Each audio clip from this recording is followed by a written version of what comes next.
Hay una cosa también que está sucediendo en Europa y es la, vamos a decir, emigración y sobre todo también inmigración que estamos teniendo de mezcla de culturas. Ahora tú vas a mí me ha pasado, por ejemplo, yo viajo mucho al centro de Europa, por ejemplo, a Ámsterdam, o bajas a Bélgica, o a Francia, incluso París, una ciudad como París que es tan turística, y te das cuenta de que no sabes cuál es el ciudadano que estaba ahí históricamente. Parece que el que venía siendo el parisino de toda la vida ya no es parisino, ya parece más de Egipto que de París, ¿no? ¿Cómo está sucediendo realmente a nivel geopolítico esta, no voy a decir colonización, ¿no? Pero en parte sí, esta expansión cultural que está habiendo de todas estas colectivos? Sí, sobre todo lo podríamos definir, y creo que lo más adecuado sería de gran transformación social, Sergio. Que es cierto que se está produciendo. Por cierto, estos países que te he citado no tienen ese tipo de inmigración. Fíjate, ¿y por qué crees? En todas las cosas porque no han querido, intencionadamente, y además lo dicen de forma abierta. Esto ya pasó en la época de, acuérdate, cuando el año 2015, cuando el tema de la guerra en Siria, que venían muchos sirios, que Alemania, por ejemplo, abría las puertas de par en par. Estamos hablando de que podían llegar 1 millón de personas, y no solamente sirios, que procedían también de otros lugares en conflicto, como puede ser Afganistán. En cambio, estos países se negaron en redondo. Se negaron en redondo a acoger a personas que pensaban que les podían transformar la sociedad. Es más, y ahora presumen de ello. Y pues, las redes sociales ponen muchos vídeos y dicen, mira cómo está Varsovia, mira cómo cualquier otra ciudad importante de estos países, mira cómo somos nosotros y cómo están en otros lugares. Presumen de ello.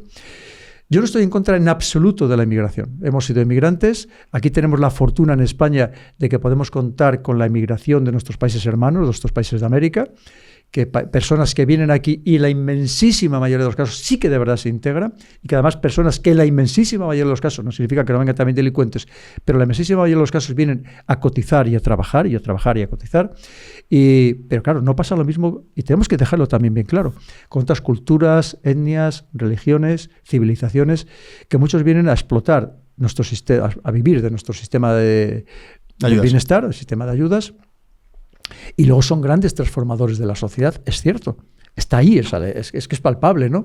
Y además, como decíamos al principio también, que vienen con una serie de valores muy firmes, que se aprovechan de este estado tan bizcochable que somos nosotros, claro. Y se aprovechan precisamente, y que además, como dicen ellos, y simplemente a través de algo democrático, como es la ganancia demográfica, pues vamos a ir imponiéndonos de manera democrática, vamos a irnos imponiendo, ¿no? Entonces esto es algo que también se debería reflexionar. Yo entiendo que cuando esto hay quien lo oye, pues inmediatamente es un racista, es un xenófono. No, en absoluto.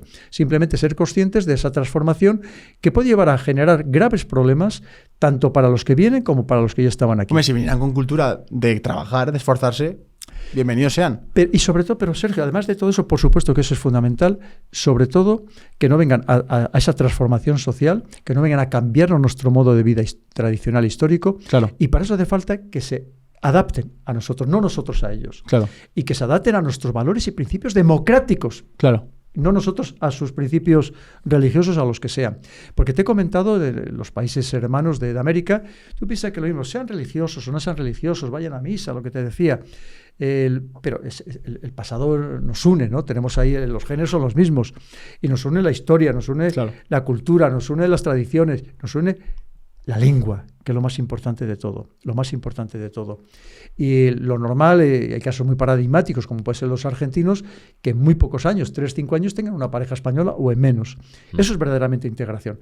Y hay otras culturas, etnias, religiones, que es que la integración, estoy hablando de datos estadísticos oficiales, no llega al 0,5%. Entonces se crean barrios. Prácticamente nada, claro. Empiezan a expandir. Entre ellos, porque a lo mejor, aunque los jóvenes sí tengan relación, jóvenes hombres, con chicas locales, pero se terminan casándose con las de su grupo, ¿no? Entonces, claro, pues al final eso es, como te digo, una gran transformación social, ¿no? Entonces, esto es algo que también debemos prestarle la debida atención, siempre y cuando, como digo, que para mí es el problema más grave que existe, porque estamos hablando de personas, de seres humanos, ¿no? Claro. Que en muchos casos solamente vienen, también hay que decirlo, pues a buscarse la vida, a mejorar, a progresar para ellos y para sus familias. Pero luego hay otra parte, que ya no solamente esto tenemos que verlo como personas individuales, sino como los que les manejan sus hilos, como grupo, como colectividad, que eso es lo peligroso. Eso es lo peligroso de que los que con toda la maledicencia, o sea, toda la maldad del mundo, saben que les pueden manejar para convertir o para hacerse con el control de la sociedad a no muy largo plazo. Y eso también es algo que debemos tener muy presente. Como siempre, dando datos muy exactos, ahora hace muy poco tiempo, hace pocas semanas, los servicios de inteligencia franceses han alertado del peligro que significan los hermanos musulmanes, que son muy peligrosos. Y además, y ahora ya empieza a haber ya muchas noticias al respecto, que hasta ahora no se quería hablar de ese tema. Luego, lo lanzamos con todo el significado que tiene el Islam político. Es decir, el Islam que cuando va más allá de una religión para convertirse en un instrumento de dominación política. En este caso, países con más situación extrema, sería Francia el que lidera en Europa la cantidad de inmigración en este caso, ¿no? De este tipo de culturas, ¿o no? Verás, claro, el dato exacto no lo sabemos porque en Francia está prohibido los censos por religión. Pero se estima que puede llegar hasta el 10% de la población actualmente. Pero no olvidemos el Reino Unido. En el Reino Unido también es verdad. No olvidemos Bélgica, Austria, aunque se hable poco. Pero fíjate, te estoy comentando antes, por ejemplo, todo este tema hasta de Suecia, ¿no? Es decir, que estamos hablando de Holanda, que por eso en Holanda también ha aprendido con tanta fuerza, que ahora sabes que se ha desmontado el gobierno y que puede que gane incluso las elecciones ya un partido llamado ultraderecha. Dentro de 200, 300 años, ¿habrá culturas? Me refiero, si sigue habiendo este voy a otro país, pero no me integro, simplemente hago crecimiento y luego hay o sea, como hasta qué punto puede acabar con lo que se conocía antes, como el francés, ¿no? O como el español, o como el... Es que puede ser que pasen muchos menos años antes de que se produzca eso, sobre todo por esa disparidad demográfica. Si tú piensas que ahora mismo una pareja en España ya casi les cuesta tener un hijo, por muchas circunstancias, porque es verdad, es que la gente decía, bueno, antes éramos pobres y la familia y tenían 14 hijos, vale, bien, pero había otra manera de ver la vida, de comer, de educarse y de todo, ¿no? Pero ahora, si piensas que hay jóvenes que incluso con un trabajo o con 2 trabajos tienen que vivir en la periferia de una gran ciudad, en una habitación, y que algunos están empezando a compartir habitación. Ya no digo pisos. Es que esto es muy grave. Qué locura. Y que es una locura total. ¿Cómo van a tener un hijo? Es imposible. ¿Cómo van a tener un hijo? Qué locura. Imposible. Por más que te digan, no, te doy 6.000 euros, pero si 6.000 euros se te va casi en los gastos primeros de que te significa un hijo. O la tontería de eso. No, pues os doy eso, 8 meses de baja. Ahora, por ejemplo, que le dan a las familias monoparentales, que básicamente son todas mujeres, o incluso la obligación de que el hombre también coja la baja paternal. Tú por 3 meses de baja paternal tú no vas a tener un hijo. Pero hay quien, por su mentalidad, por su religión, por su forma de entender la vida, no va a tener uno, va a tener 5, 6, o 7, o 8, que encima se lo vamos a subvencionar y les vamos a pagar por tener esos hijos. Yeah. Entonces, esa es la realidad, porque hoy en día, si tu pareja ha estudiado una carrera igual que tú, obviamente también la va a querer ejercer. Y se va a encontrar que a lo mejor de repente tiene 40 años y no ha tenido el primer hijo. Que eso cada vez está pasando más en España. Que sabes que cada vez se aproxima que la mujer tenga el primer hijo cerca de los 40 años. Madre mía, ¿eh? Entonces, claro, ¿pero qué significa? Que no va a tener muchos más. Si es que casi no le va a dar tiempo. Y aparte no es lo mismo tener un hijo, pues como lo tuve yo el primero, con 20 y pocos años, que tener un hijo con 40 años. No es lo mismo. La paciencia no es la misma, ni las ganas de cogerle en brazos, ni de sacarle a pasear. Están decidiendo congelar óvulos, están empezando a hacer. Bueno, pero fíjate, pero lo que te digo, con lo cual vas a tener cada vez tú menos hijos, pero hay otros que sí que van a tener cada vez más hijos, porque probablemente su mujer no trabaje, se va a dedicar a tener hijos, y con todo lo que ello significa. Es una transformación muy importante. O sea, que está diseñado de tal forma el sistema en el que se incentiva los hijos de otros tipos de ciudadanos que los propios ciudadanos del país. Mira, hace 2 o 3 días comenté en el canal, y no sé si era cierto o no, porque sabes que ahora también tienes que confiar de todo, pero es una cuenta que sigo, británica, que decía que ahora ya el nombre más común en Inglaterra, he dicho Inglaterra intencionadamente, no Reino Unido, he dicho Inglaterra, era Mohamed. ¿Qué me dices? Wow. Bueno, y sabes que allá hay alcaldes de algunas de las principales ciudades que son musulmanes, ¿no? Y te quiero decir que estos son los datos que están ahí. No estamos decir que la transformación está ahí. Yo no digo que sea para bien o para mal. Ahora, que la transformación está ahí, clarísimamente. Eso no tengamos ninguna duda. Y que lo que hemos entendido como la Europa hasta ahora mismo va a dejar de ser, pero no dentro de 200 años. Esto va con mucha rapidez. Madre mía. Porque además tú piensas que claro, son además culturas donde la mujer en muchos casos tiene el primer hijo en cuanto tiene la primera menstruación. O sea, no espera a los 40 años para tenerlo, con lo cual imagínate. Con lo cual, si encima además tiene un número abultado de hijos, pues la transformación está ahí.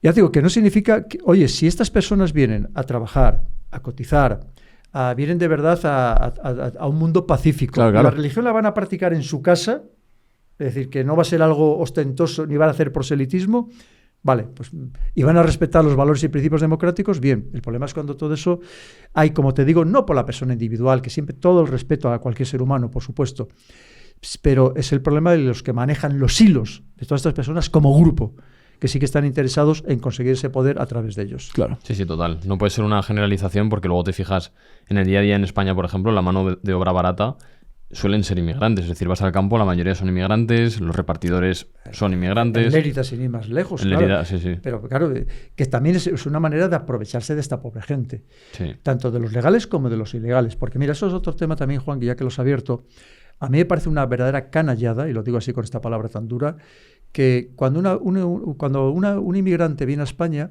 se le tenga 3 o 4 años hasta que se le da el permiso de trabajo. Pero encima es curioso, es como un juego de sobrevivir. Si sobrevives 3 o 4 años de ilegal, te damos el permiso. Es algo raro, ¿no? Pero fíjate, ya digo, yo le califico de algo más que raro porque a mí me parece perverso. Vamos a ver, hoy tú sabes que una persona que venga ilegal a España, al día siguiente se puede empadronar, que también es un negocio. Sabes que hay gente que empadrona en su casa 40 o 200, ¿no? Pero bueno, se puede empadronar. ¿Qué significa? Que las autoridades saben dónde está esa persona. Yeah. Lo saben perfectamente. Pero claro, si tú a esa persona la tienes durante 3 o 4 años ilegal, tú le estás obligando a pasarse al lado oscuro, a la delincuencia. Claro. O bien al trabajo, a esa economía sumergida de semiesclavitud, como les tienen en muchos sitios. Sí, de vez en cuando se ha hecho una inspección y mira a esta pobre gente, pero si lo estás propiciando tú, el mismo que estás haciendo la inspección. Total. Porque tú sabes lo que funciona. Si tú ya sabes que están, una de dos, o les expulsas porque la mayoría de la inmigración no viene por barco, viene por aire. Viene por los aeropuertos. Que vienen como turistas. Claro, vienen como turistas y luego ya se quedan aquí. Entonces, y además tú sabes que inmediatamente se compran cualquier cosa porque eso es lo que les sirve luego para demostrar que ya llevan aquí ese tiempo para luego poder precisamente tener el permiso de trabajo. Claro, el permiso de residencia. Claro, ¿qué significa? Que tú le estás forzando a esa persona a esa semiesclavitud, le estás obligando a la delincuencia, sea a vender ropa falsificada, que en un sitio se tolera y en otros sitios no, o se tolera más o menos, le estás obligando al trapicheo de drogas o a cualquier otro tipo de ilegal, o bien a las mujeres o al servicio doméstico, que es lo más difícil de investigar, porque tienes que entrar en las casas eso hay que entrar con un mandamiento judicial para saber si están trabajando o no, o bien a la prostitución. Esa es la realidad, Juan. A mí me parece una canallada auténtica.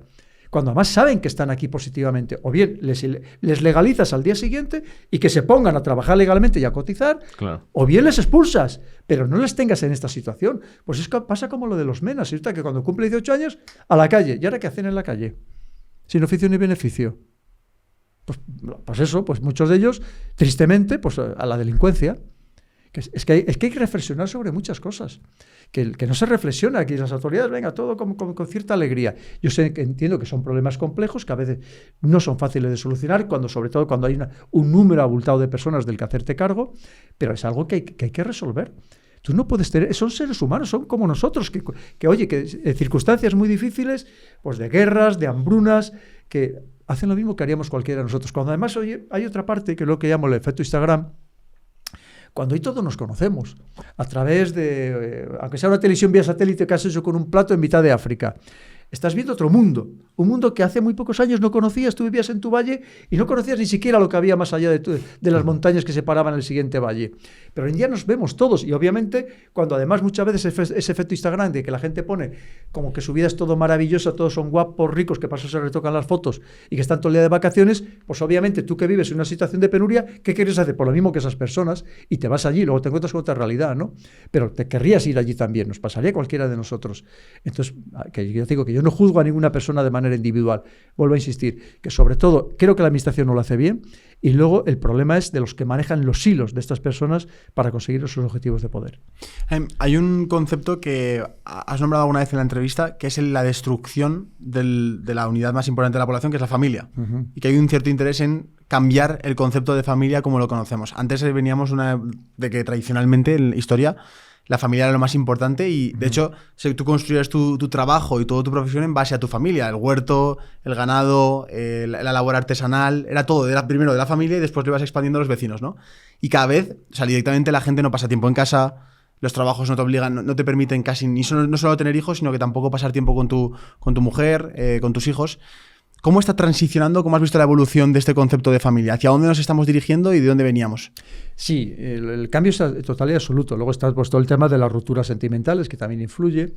Cada vez hay más divorcios, ¿verdad? Sí, de todo tipo de separaciones, ¿no? Con todo lo que significa. Y luego es verdad que, claro, hay un chiste que es eso, dice, mi bisabuela tuvo 16 hijos, mi abuela 8, mi madre 4, yo tengo un perro y se ha castrado.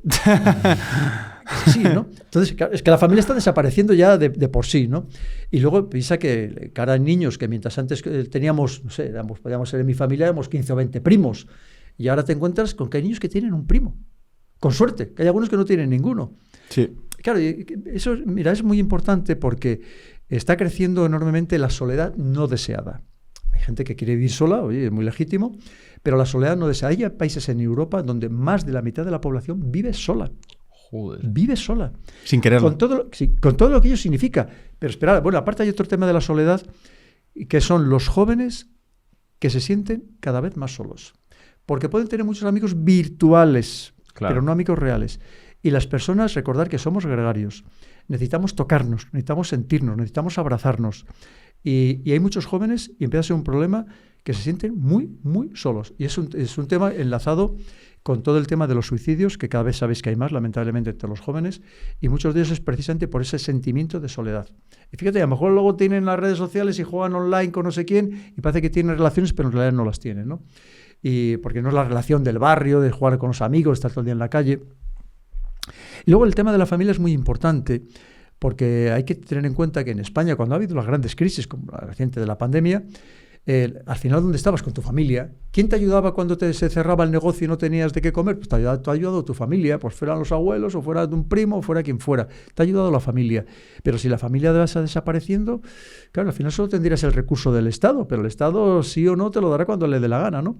Ya no tienes ese ámbito familiar en el que refugiarte. Es cierto que todavía en España seguimos manteniendo ese espíritu, lo mismo que en el mundo hispano también en general, ¿no?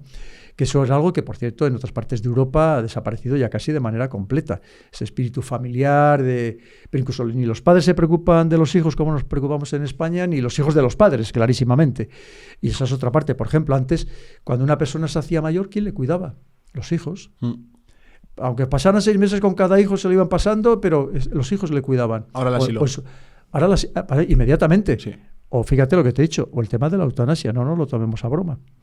Porque claro, el tema de la eutanasia, ya sabes que si lo enlazamos con ese egoísmo que existe, ese individualismo, hay gente que, claro, que el abuelo molesta.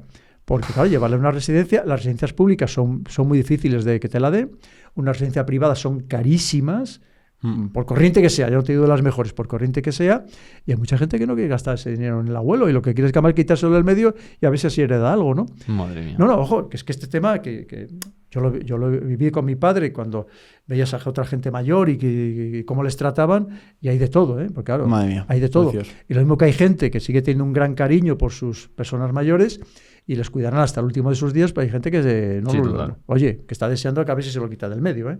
O sea, que las cosas como son. Entonces te quiero decir que ¿deberíamos tener más hijos? Pues mira, es que claro, según Naciones Unidas, para simplemente mantener la población, habría que tener por mujer 2,1 hijos. Pero si en España debemos estar en 1,2 o menos ya seguramente. Ah, claro, y lo que está marcando el crecimiento de la población es la inmigración, ¿no? Eso es, efectivamente. Claro, la población en España ha crecido mucho, pero por la inmigración. Vale. Entonces, claro que deberíamos tener más hijos. Pero para eso debería haber ayudas reales. Por cierto, en estos países que he comentado antes, están haciendo unas medidas casi propias de la época soviética, que allí sabéis que en la época soviética había unas medidas muy fuertes para fomentar la natalidad. Pero, por ejemplo, en estos países que hemos comentado, como puede ser Hungría, el otro día leía, lo digo de cabeza, no, igual estoy equivocado, que la mujer que tenía, creo que a partir del tercer hijo, ya no pagaba impuestos de por vida. Eso son medidas, claro, eso son medidas para tener hijos. O son incentivos grandes. Además, claro, eso es un incentivo positivo, de verdad positivo, ¿no? Es decir, claro que habría posibilidad, pero tú tienes que darle de alguna forma un incentivo tal que no sea decir, mira, 6.000 euros para comprarte el carrito del niño, la bañera y el no sé qué, y luego ¿qué hago? Un año guardería. Pero, efectivamente. Claro, entonces hay muchas medidas que se podrían adoptar, evidentemente, si hubiera voluntad auténtica de fomentar la natalidad, que la sensación que tengo es de que precisamente que no va en esa línea, ni mucho menos.